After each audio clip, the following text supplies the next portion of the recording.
শুনেন, আধা ঘন্টা সময় আমরা বইল ওই জায়গা।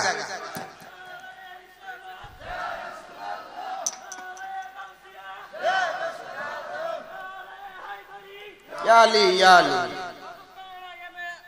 মান্নান জি মারহাবা কর, মারহাবা। 1 মিনিট বসেন, হুজুর আইছে। আমি বুঝতেছি, আপনারা চিন্তা করেন না, মূল ভাষণটা সামনে দিয়ে আমি যাইতেছি। 1 মিনিট বই ভাই, 1 মিনিট। খেয়াল করেন আমার কথাটা, আমি যেটা বলতেছিলাম, আসলে আধা ঘন্টা সময় ওয়াজ করার সময়টা ওই দিন আমি 16 তারিখে গত শনিবারে এই যে আলাল গাজীর মাজারে 4 ঘন্টা ওয়াজ করি, 10টা থেকে 2টা পর্যন্ত। আর ওখানে আধা ঘন্টা এনো। এরপরে এত বড় দরবারে যে আমার মতো সাধারণ ব্যক্তিরে সময় যে পাইছি, বইবার মতো যে সুযোগ পাইছি স্টেজ, ওই দিন আলহামদুলিল্লাহ। কতক্ষণ ঠিক কিনা? যাক, আজকে ওয়াজ করার সময় না, ওয়াজ করবো আমার ভাইজানরা, আরো যারা আছে ওনারা ওয়াজ করবো। আমি জাস্ট আপনাদের কাছে একটু পরিচিত হইতে আইলাম আর কি। আমি সাধারণ ছোট মানুষ, আমার নাম মোহাম্মদ কাউসার আহমেদ আরিফি।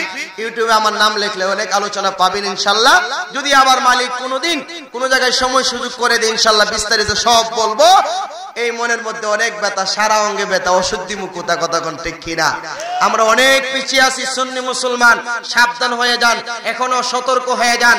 আপনি মনে করেন খালি লাল দিকটা ফাল দেন না, তাইলে কিন্তু সাবধান, লাল কিন্তু আগুনও কিন্তু লাল, কথা কোন ঠিক কিনা? আবার সবুজ দিকে খালি পিছনে যায় না, কারণ সবুজ মেহেন্দির পাতাটাও গসা দিলে এটার ভিতরতে লাল বারণী। আল্লাহ যেন আমাদের সবাইকে বোঝার তৌফিক দান করে। আকলের ইশারা, ব্যাকলের ধাক্কা। জ্ঞানী যারা বোঝে তারা শুধুমাত্র ইশারা, অজ্ঞানে পায়না সারা, ঘুরে বেড়ায় জীবন ভরা। জ্ঞান হইল নুরুল আলো, অজ্ঞান হইল অন্ধকার, কথা কোন ঠিক কিনা? আল্লাহ আমাদের সবাইকে বোঝার তৌফিক দান করুক, মানার জানার তৌফিক দান করুক। ওলি আল্লাহর প্রেমিক হয়ে যেন মরতে পারে সেই তৌফিক দান করে। সকলে আমার জন্য দোয়া করবেন। আসসালামু আলাইকুম রাহমাতুল্লাহি ওয়া বারাকাতুহু।